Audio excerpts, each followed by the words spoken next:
And we're live. All right. So who wants to start with qualities of a good leader?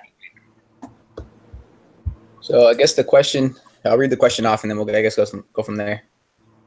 So the physical question on here for our discussion would be, what qualities make a good leader? What qualities make for a poor leader?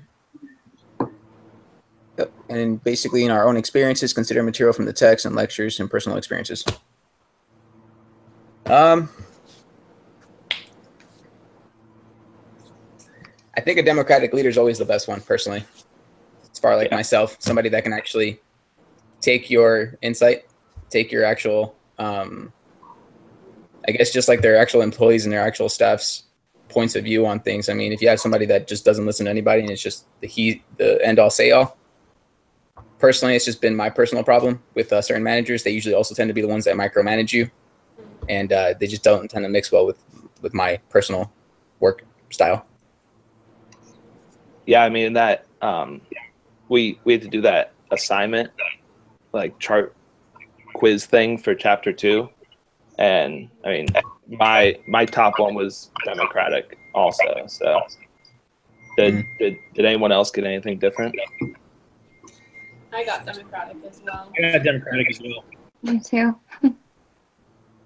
Okay.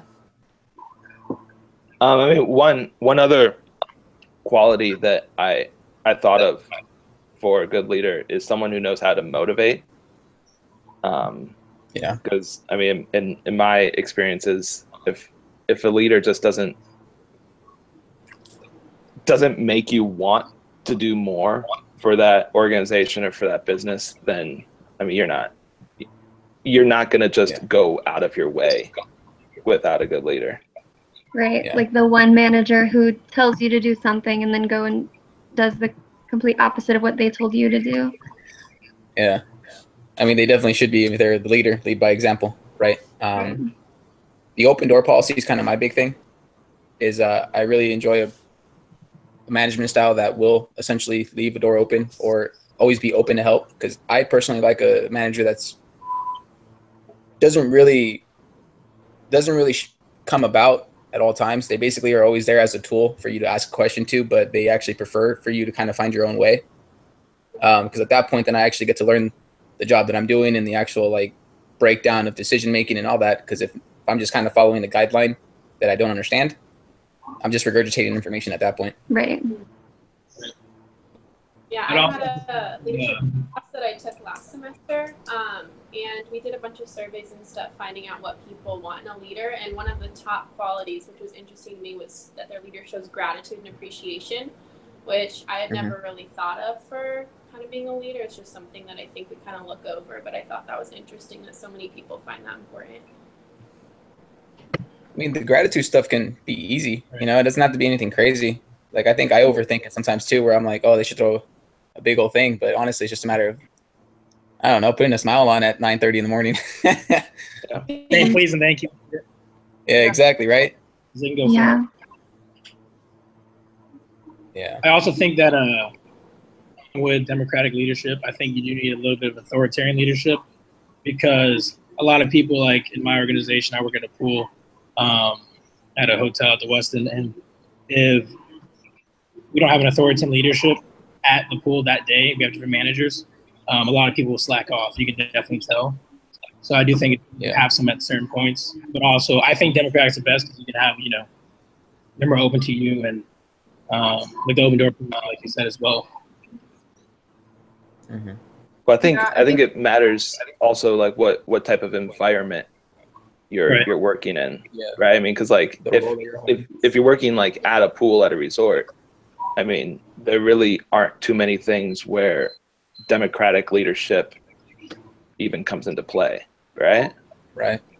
Yeah, it just kind of depends, and I mean, it's all different. Like you said, environment's all different. So some will work better than others. Also, it's kind of who the followers are. You know, some people just not be motivated at all to do anything.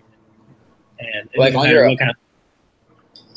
like on your authoritarian stuff, it's funny because like, I mean, I've done all types of jobs at this point, and like when I was working like in as security, right, back in Scottsdale and everything like that.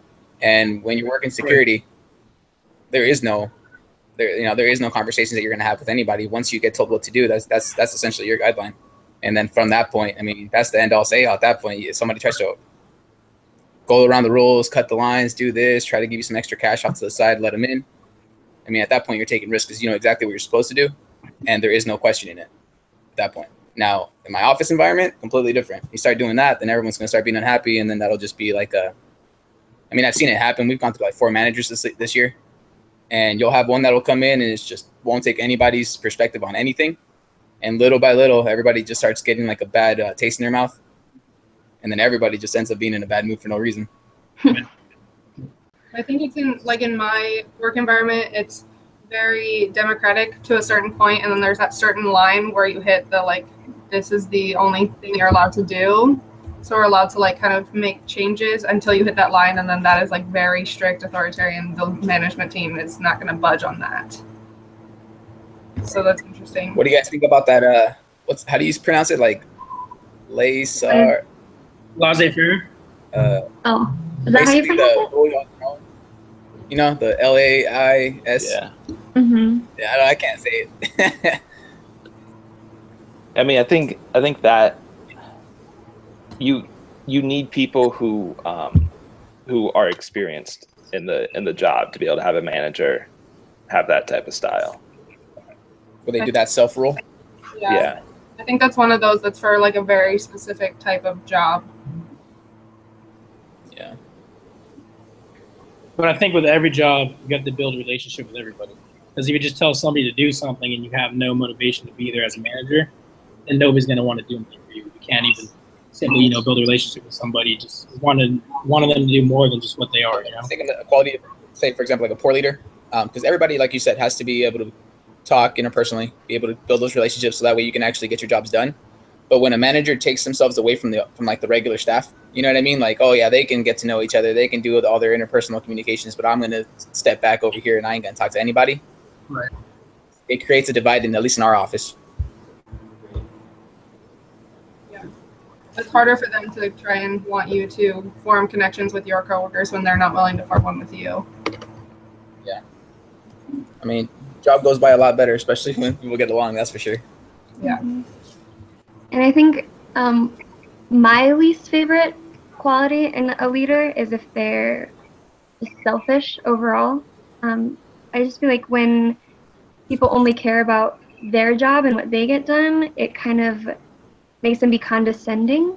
Like I get delegating and having us all do our job and like hold us accountable, but I've had managers who don't convey that well, and they're just mean and makes me not want to listen to them. Yeah, I mean, I think too, I mean, like being younger, and I mean, if you're in a workplace with a lot of older and more experienced people, that manager is going to just assume that you don't know what you're doing or how to do your job. So. Right. Yeah, well, there's definitely a lot of different types of diversity in the workplace, that's for sure. Yeah. Like, I mean, at this point right now in my office, you have somebody that's fresh out of high school, being 19, trying to get into the workforce, and you got people on the other end that really haven't moved up to management, but they've held their positions at the point that they've been, and they're well into their 30s. And so I've seen conversations between them two, and it doesn't go well. They definitely have that mentality of I've been doing this a lot longer.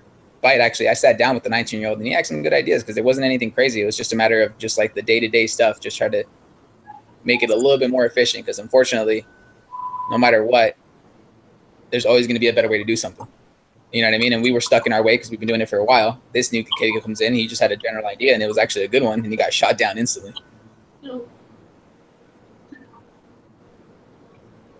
So are any of you guys like leaders or managers at your work?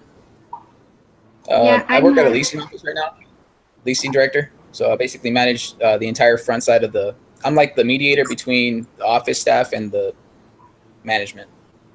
Okay. So did reading it reading anything or watching the lectures like bring up any qualities that you want to challenge? Just kind of being open-minded. You know what I mean?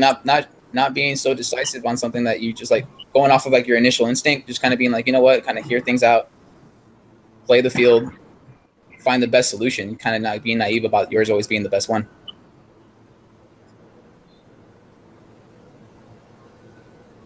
Yeah, that's something I struggle with too, because me and my store manager really butt heads, because I think my way of leading people is better than her way, and she thinks her way of leading people is better than my way.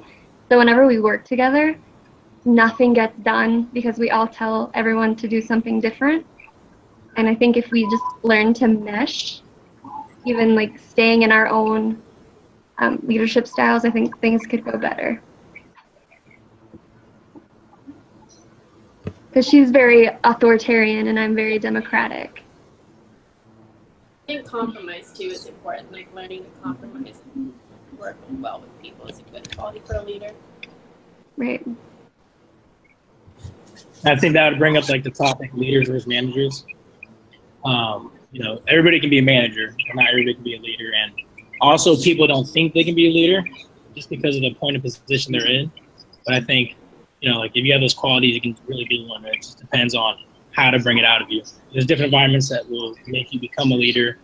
And also, you know, every manager probably wants to think they're a leader, but it's just not how it really works. I totally agree with that. I mean, leadership's definitely something that you can be trained on, that's for sure. Like no one's just people that think they're not naturally like, oh, I just got to be stuck in my way. No, it's just a matter of learning exactly, you know what I mean? No one really goes into any new job that they're really not going to be like, oh, this is my career. And the next, you know, if people start offering you positions like, hey, you know, do you want to move up? Do you want to do this? I mean, I know that in my leasing job, I'm doing that just to get through school. Right. So I've turned down other positions because I don't want to move above where I'm at right now, because then it's just scheduling conflicts at that point. And it's just like, hey, this isn't my number one go-to. I got to just play my field. And sometimes that's a little bit hard, but I've been able to at least sit back and kind of channel people through. Like, hey, I don't want to move up, but this guy's been doing really well. Kind of look at his characteristics, and it's pretty cool because I've had a couple of people that never thought about managing that were doing this job as their number one, and they're actually moving up and they're doing their own things now. Yeah, I've kind of noticed that at my work too. I'm a server at a restaurant, and almost all of our management are people who, like, when they were 17, they were bussing and they moved up to serving, and then they've eventually like gone through the ranks to become a manager. And I've noticed that the people who have done that are usually a lot better leaders, just because they can they understand what it's like to be, you know, just a server or a dishwasher or whatever. So they're a lot more understanding and a lot more open-minded. Yeah, I have a similar thing at my place. I work at Disney, and so we have multiple managers for my one location, who are each in charge of a specific branch. And pretty much the only way to be a manager at Disney is if you start at the bottom and work your way up and get into the programs. But there's one who didn't, and he's by far the worst manager. He always talks down to us, and no one respects him. And it's like, because he doesn't know what it's like, and he doesn't get what we're coming from. Yeah. And so it's always interesting to see the difference in opinions when you come to them based off the ones who've been there and experienced what you experienced versus that one who has never seen that, who's only been sitting in the office, like privileged, not being screamed at or anything. So it sounds like we all agree that empathy is one really important quality of a leader. Yeah. Just so you guys know, we're like at just over 13 minutes. So I know they're supposed to be between 12 and 15 if you guys want to sign off and do the second video. Yeah, we can end this and then just start getting ready for that second one that we had to take care of. Okay. Yeah, okay. Sure. All right, guys. See you guys in a bit. All right. Bye. Take care.